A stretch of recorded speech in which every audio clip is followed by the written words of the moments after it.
papi ninda shaiwa Kaitana kuningune papi ninda baiwa Namo Utengeta namo Ekove namo Kurera namo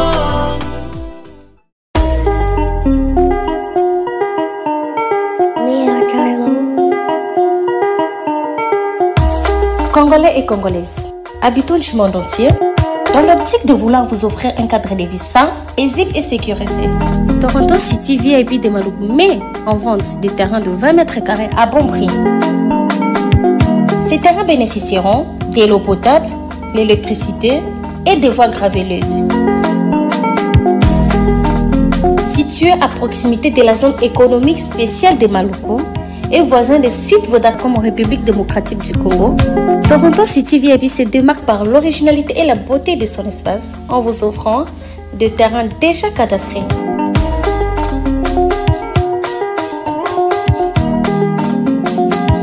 Biso Toronto City VIP de Maluku. Toza non loin en zone économique, pene ya cité Vodacom. Toza awana ba parcelle il y a 20 mètres carrés na talo malam. Possibilité de paiement cash ou par échéance. Pour plus d'informations, contactez Papa Willy Mafoula au +1 905 730 1540.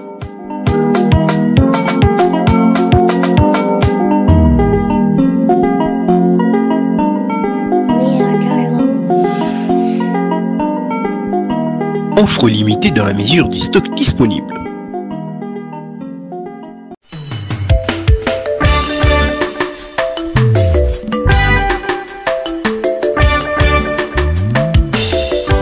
Service traiteur La Providence, Maman Eliane Nitou. Toujours prête à vous servir. Des professionnels confirmés à votre portée, à votre service. La préparation de votre cérémonie de mariage, baptême, anniversaire et tout autre événement. Un service culinaire, la cuisine africaine et universelle, Loboko ya Maman, avec des mets variés, buffet à la demande, décoration des salles et divers autres services par des pros. C'est la spécialité du service traiteur, La Providence, Maman Eliane Nitou. Un contact pour vous, les 06 15 31 69 90. Maman Eliane Nitou. Réservez vite pour confirmer, Maman Eliane Nitou. Service traiteur, La Providence, Balambi Lelo, Bolier Kaka Lelo. La Providence, Biloko ya Moto. 12 ans d'expérience, s'il vous plaît. Toujours à votre service et merci de votre confiance. La Providence toujours. La Providence Kaka. La Providence pour tous. Maman Eliane Nitou. Gloire à Dieu.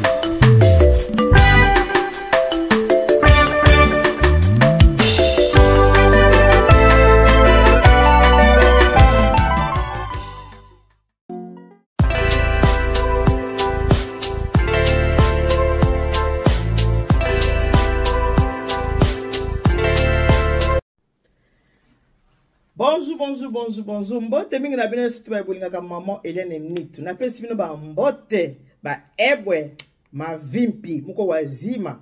Ki mbote kiero malukai bandeko na ngaboni bola muki bien.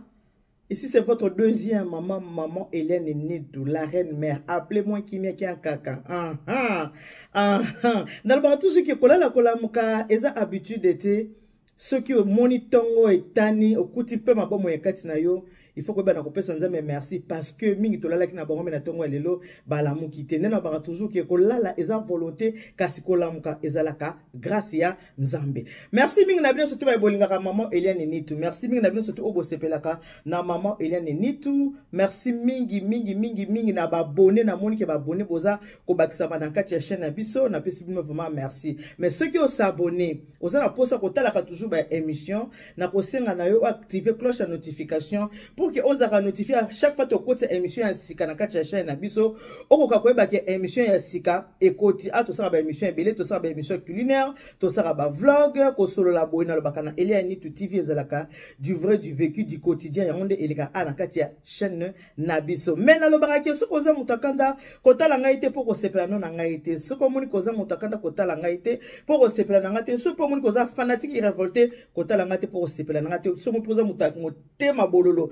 kotala ngai te supposa mutama keto kotala ngai te soza mutama ngai kotala ngai te oza mutama kokauka kotala ngai ta kotena bwaka litama boloko mama Denise soko zana makamwa so tuna lobi kotala ngai te po osanini okosepela na yo na ngai te. Bon, tu kotala ba émission nyonso o tu koleka mikolo nyonso tu bande ko ba émission nyonso to sali mikolo o nyonso oui ngai pe na comme si il y a quelque chose sur la toile pourquoi pas na ko lobelango na pe ko loba ndenge baninga so basala ka ndenge ngai pe na zape ko sala ce qui likamwe to baté poani likamwe ngolu te na bande ba bisinga ke maman il y a ni tout vraiment to sepeli na ndengo salaki babi o prêcher biso mama Elia Nitu mama kasi e bandaka abole bi boyokyo na ko mama pasteur bandaka abongo te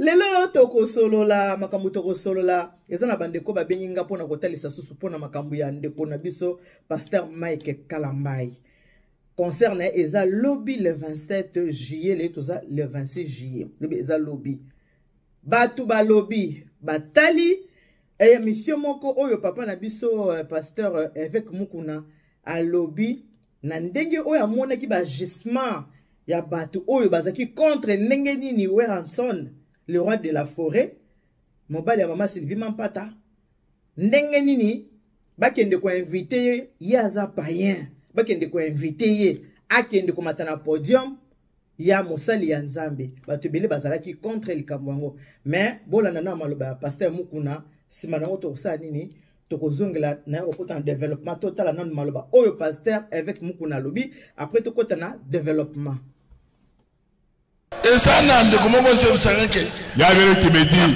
papa pesamana na yo toli en tout cas dans les concerts à ton enfant de quel enfant mana yo Mike Kalambai azobenga batokomi ko benga sana ba kofi ton enfant Mike Kalambai il est même les wera abebisi makambu en tout cas il a ferme la bouche kaka yo wana musique awera wanubina seulement toi là tu danses la musique de wera ngokuna quitte là-bas yo sangi ko bina musique awera na ndako yo toi tu manques danser la musique de wera bebisi makambu en tout cas il a musique awera zakana famille te toi n'a pas la famille.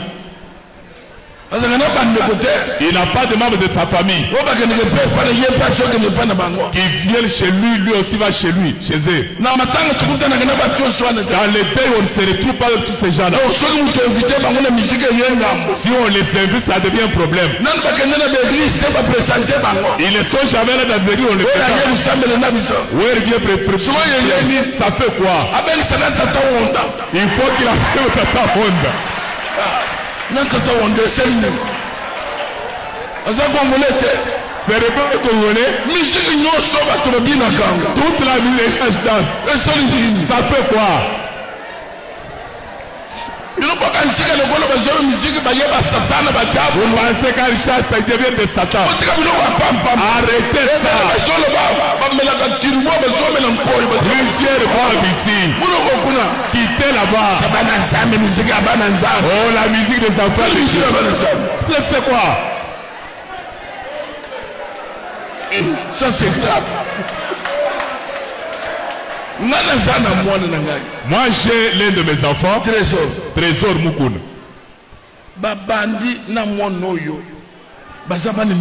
Ils ont commencé, ils grandissaient ensemble avec Fali.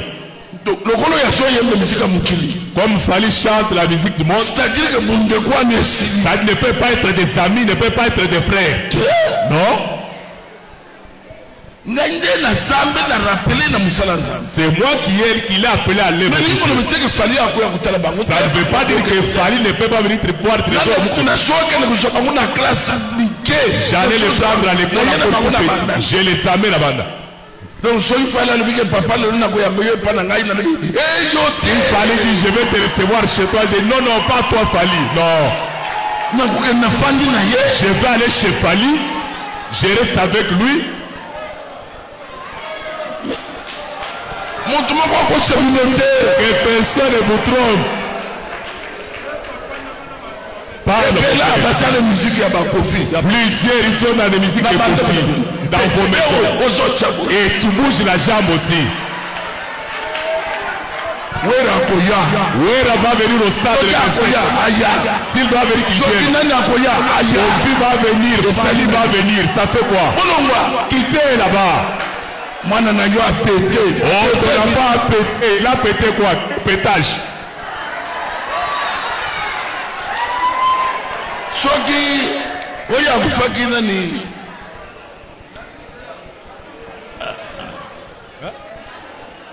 De quoi ça là ya banseka nani? Mondansem. De Mondansem. Soki ça qui n'est que nous toka misa. Si le Mondansem était à vie, j'allais l'amener au stade le 27. Où est le mal? C'est la musique. Toute personne va venir au stade. Quitte là-bas. Il a invité Wera. Ça s'est devenu bien. Que chaque personne soit au stade le 27. Arrêtez avec ça. Amen.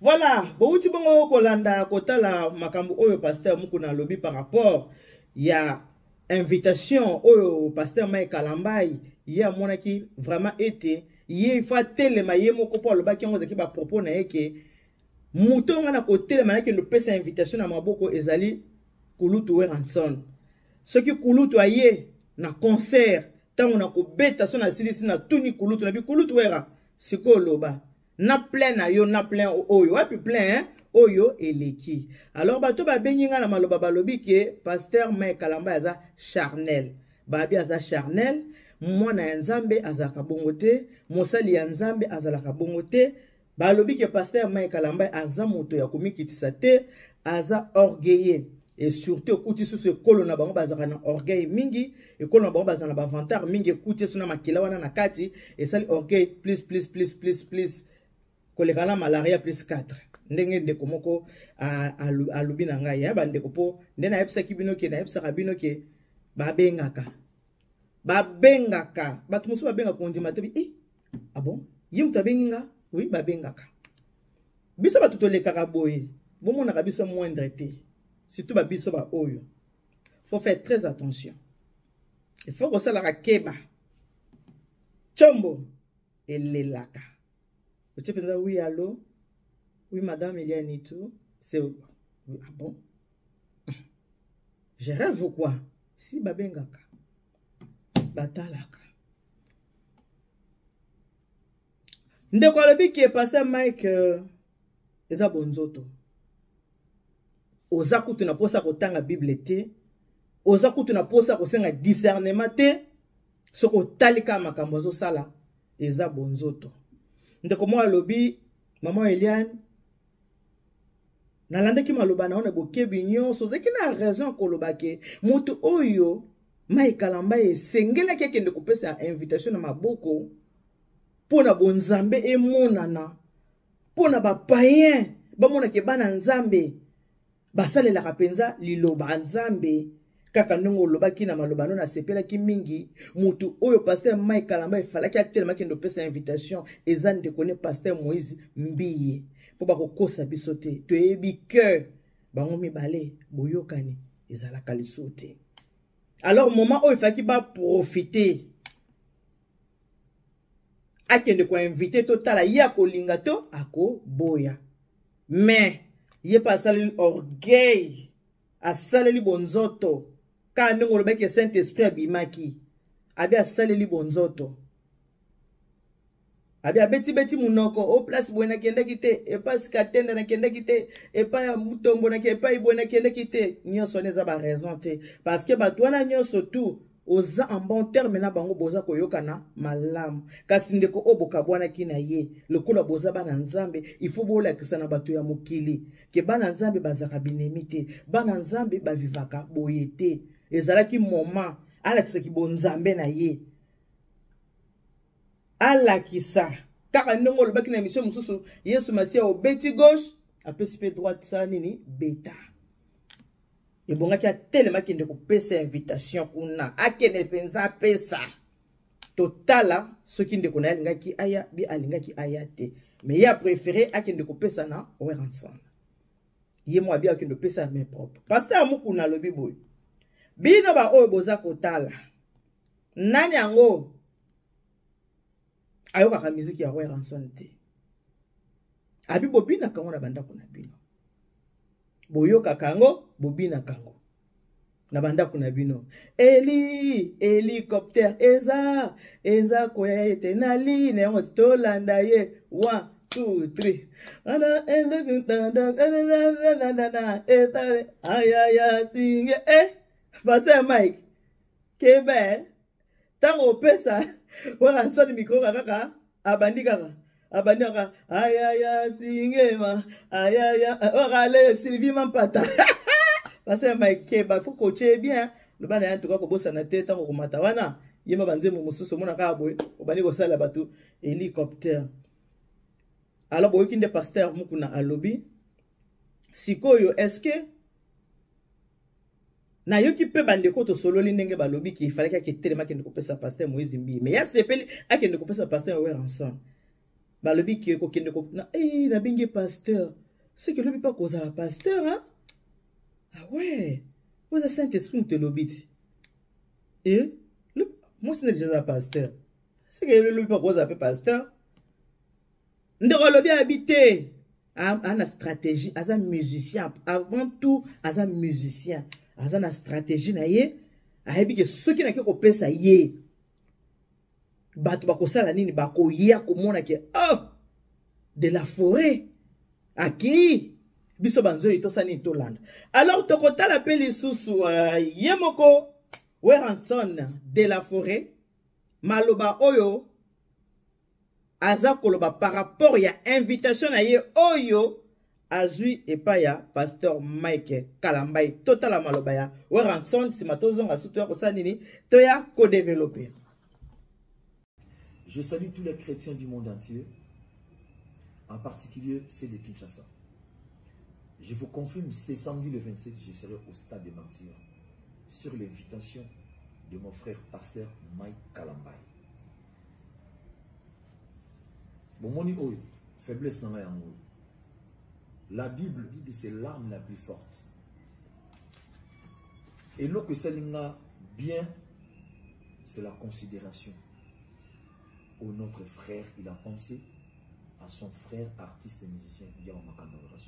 Et puis c'est pour la première fois, nous allons invité par un artiste chrétien ou à appelé pasteur. Dans mon avis, je serai là le samedi. Je confirme encore. Le samedi, nous avons un stade de martyrs. Les chrétiens, nous sommes au bolinga ka musique, au bolinga ko bina, au bolinga ko sepela, pour nous louer Seigneur, Bozalawa. Et puis nous avons un grand wenge. Quand je dis grand wenge d'ensemble, nous avons représenté Bino au stade de martyrs. Sans oublier Maison Mère Oyamai, en particulier. Tous à la jour en la place. Merci beaucoup, je vous aime tous. Que le bon Dieu vous protège. Voilà bandeko, boyoki bino moko ndenge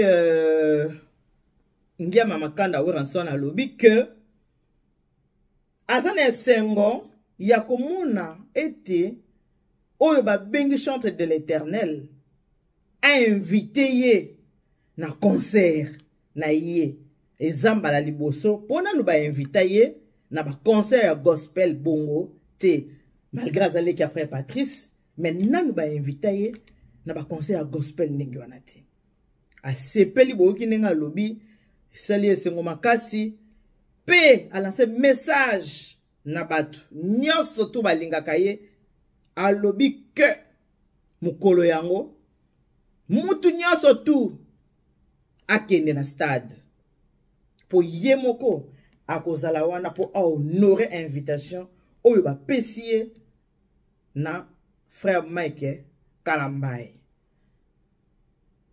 Abeleli batu nyonso to balingaka ye le 27 juillet bazanga te na stade bakende koyoka bonganga na Nzambe.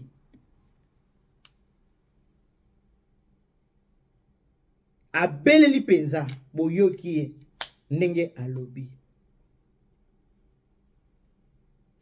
Est-ce que eza mabe ko bengisa po batu o basimbaka Bible na maboko bango nde batretaka bato basimbaka Bible te batretaka bango de païens.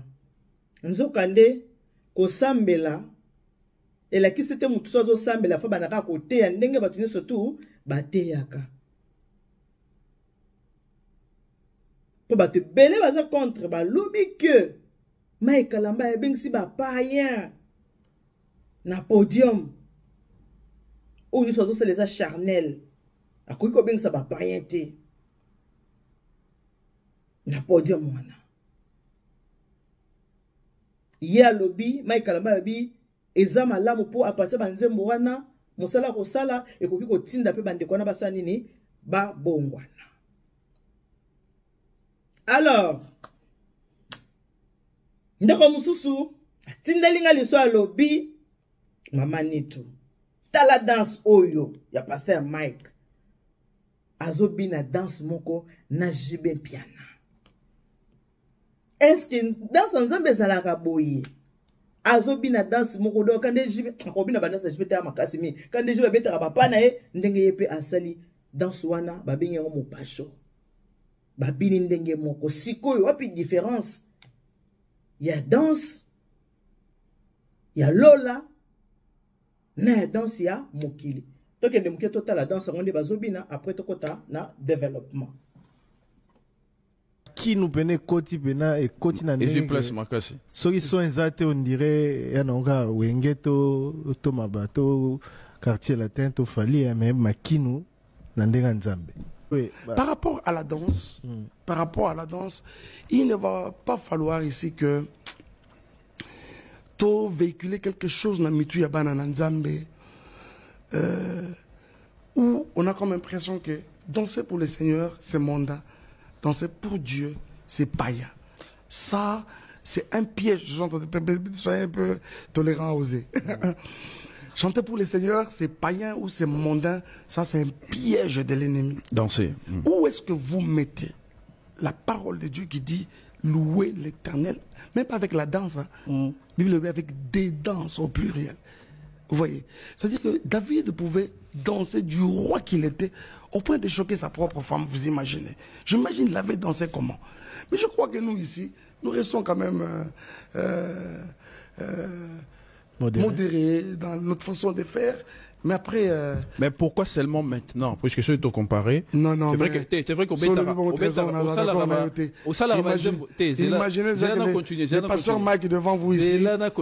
C'est le pasteur Mike de Bonganga Nzambe. Voilà, justement. C'est le pasteur Mike de Mal à l'aise. Voilà. Vous vous rappelez? Mal à l'aise, Bonganga Nzambe, ce sont des chansons dansantes, oui, et ça se faisait comment dans les fêtes partout. C'était des moments de danse. Mais je crois que c'est une bonne que la matinée à 12 n'a rien combiner dans Nzambe. Pourquoi les mêmes pas de danse, où tu as retrouvé Kuna, tu as retrouvé un peu Awa, donc on changeait pendant que le pasteur peut danser, au point que le pasteur peut danser Mopacho, qui est ce que les paganistes dansent. Non, c'est-à-dire qu'après, vous savez qu'il y a une chose. Quand Bissenwalo là est sorti, je vais vous dire une vérité, je vous regarde droit dans les yeux.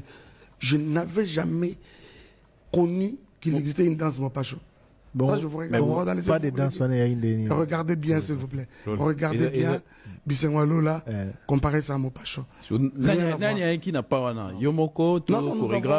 Nous avons plusieurs personnes. Les musiciens, généralement, quand nous y allons, ça vient des musiciens, ça vient des... Voilà, bon mon image, et ça peut coller. Oh, là tu rouge, binada machituka, mpiana chituka, azobina danse na ye ya mokili. A na droite, Mai Kalambai azobina danse na ye ya Lola. Bisengo Lola tozobinela mokonzi. Ba poser ki frère Mai Kalambai question na likambango wana ya mabina wana ya danse. Pasteur Mai Kalambai abike mabina euta na Lola, munguna nde ayiba mabina wana euta na Lola. Mabina wana mopasho wana euta na Lola, munguna nde ayiba mabina wana. Mais en tout cas en réalité za mabina oyo euta na Lola. Danse ba pa nyonso kolongola te ko bakisa te eza ndenge moko. Mais ngai pele okana koloba ke par rapport à mabina, en tout cas, nde toza mutu akota Lola azate. Mutu moko te ko mona nzambe, amoni nzambe pe a vivre, nde Bible loba. Mutu moko akota Lola azate po amona mabina wane uteki na Lola après eye na mokili. Est-ce que mutamona oui David abinaka? Nani oya monaka danse o David abandaka kobina nde toza na sa moya? Est-ce que mutaza na kati ya Bible nde basala Bible mindele basala biso Biblia, mais batikala ko lakisa te place o David aza kobina poto ebaki o eza danse Lola to eza danse ya mokili kote wana eza mwa pasi pona koyeba. Na kokolo bake louange ezeloko ya show. Louange ezeloko eza ya show. Ce qui louange en église ezalaka show, mais tango ya adoration ezalaka kimia. Quand on adore le Seigneur ezalaka moko moment moko vraiment ya kimia. Paix à son âme. Papa Alain Moloto. Oye ele kibiso penza adoration. Oye balobi penza ki adoration. Que tout genou fléchisse, que toutes langues confessent que Jésus-Christ est Seigneur. Élèvons tous nos mains vers lui et contemplons sa magnificence. Jésus le prince glorieux. Wana na moment adoration. Za moment mokoya. Kimia oyo mutu azaka vraiment connecté na Nzambe. Eza moment ya adoration. Moment ya adoration. Eza moment oyo mutu azaka connecté na Saint-Esprit. Tango mutu azaka adorer Nzambe. Yango nde ezaka penza moment ya connexion. Mais na tango louange ezaka tango ya esengo. Mutu soka aza ko adorer, na mutu soka aza ko louer, eza eloko moko te, eza biloko mibale différent. Sikoyo pasteur Mike tokotala est-ce que mukolango ekozala adoration na louange ou bien kozaka louange ya pamba. Ndeko mususu abakisi alobi concurrence na bonzambe. O penze za likambu ya fali na ferre. Parce que ba deux musiciens au mikolo baza bango wana parce que ce total est bien puis na Ranson bango basi bazongi mwa sima balobi te tango na biso tozonga oyo komi tango ya baleki bango bazongi mwa sima balobi te tozonga sima totikela baleki premier rang basi epelisa batu na miko yebi ke musique ekendaka na âge. Batu oyo, ba musicien oyo, baza na 50 ans. Ba fanatique na bomba bata 50 à 60 ans. Ba musicien oyo, baza déjà na 60 ans. ba fanatique na bango ba bato 60 ans 70 ans 80 ans il faut bosser na loko wana te eloko wana faut ko tenir compte nango ba musicien oyo ba sala époque na bango bazana ba fanatique ya ba jeune te bazana ba fanatique ara ya mibange. Alors ben piana na Weranson ba comprendre loko wana pona tenga bango mibale bango de bayilinga na mutu bango mibale ba comprendre ba bité o eza sous moment na biso te o to tika siko moment ya Weranson ya nani ya Fally Ipupa o eza moment ya Fregola o eza moment ya Fabregas o eza moment ya Héritier Watanabe bango pendeka bayilinga na mutu.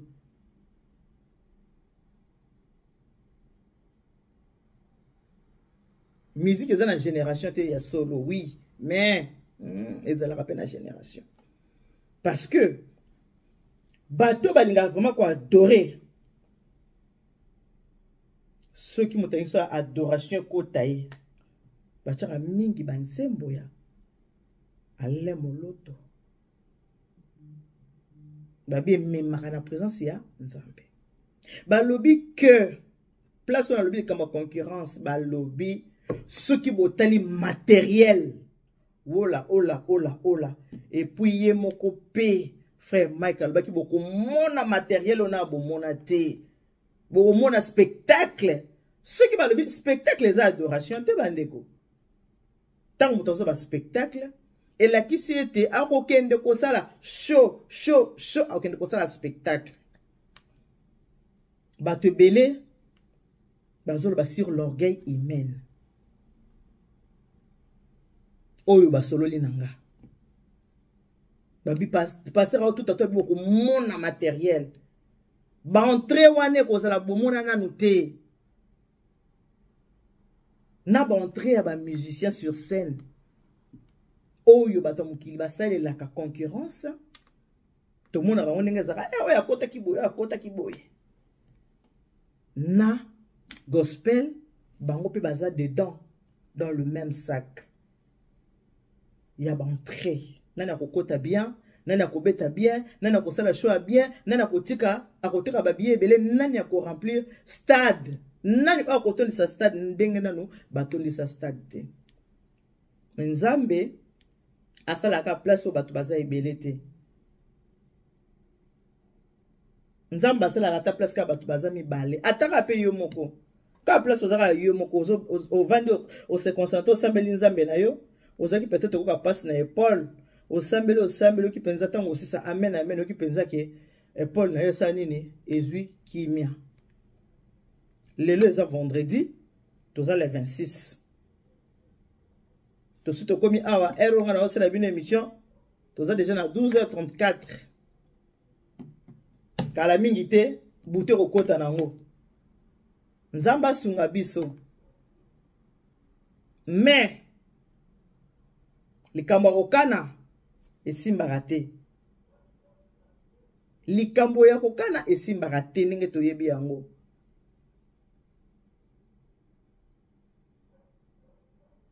Yango to baso sala likambo par la grâce de Dieu. Si ko eza na place moko o bato ba ke ne juger point, c'est impossible to se juger te. C'est vraiment impossible. Pourquoi faut to se juger ba comportement na biso makambo to salaka. Yango tindaka to se juger. C'est vraiment impossible. Malgré Bible bi ne juger pour ko juger kaka. Ba comportement ba makambo to sala yango to tinda to sani to se juger les uns et les autres. Alors pour na lelo na héros to suki na no a. Total en après-midi et le rodine kozala. Lobi na tongo. Pasteur Michael lobaki ke vendredi lelo. Vendredi, batu à part, bakola déjà na stade pour ba rater lobby samedi. Donc le vendredi, batu bola na stade, bozo déjà bitoko, to sana elanga la Congo, mbula ikobeta na ngote, bozo déjà bitoko na bino, bokendo kanga déjà place de peur que lobby so boye na tongo bozanga place. Pour pasteur Michael lobaki ke batu fo balala déjà na stade pour bazanga place te. Bo moni déjà ba montage. Il y a un podium, mais on m'a déjà. Beaucoup déjà au Kanga, ba place na bino. o to kwa kosola na minute nde bana kisatu nde bana minute to na ngonga oyo yango boye bake tant que concert eleki na noté pasteur Mike Kalambai akolongwa na actualité ti akolongwa na actualité ka ti lundi le to vendredi lobi samedi abeti concert dimanche to salele ba analyse lundi mambosi la raté esili pona lelo to suki na nwana kana na mesa ko ebisa bino. Merci beaucoup. Accent sana. Toi Saki Dila. Matondo. Que Dieu vous bénisse. God bless you. Mungu anubariki tata nzamkalo saku muna nzamba nubeshanene bana betu bons. On se dit à tout à l'heure.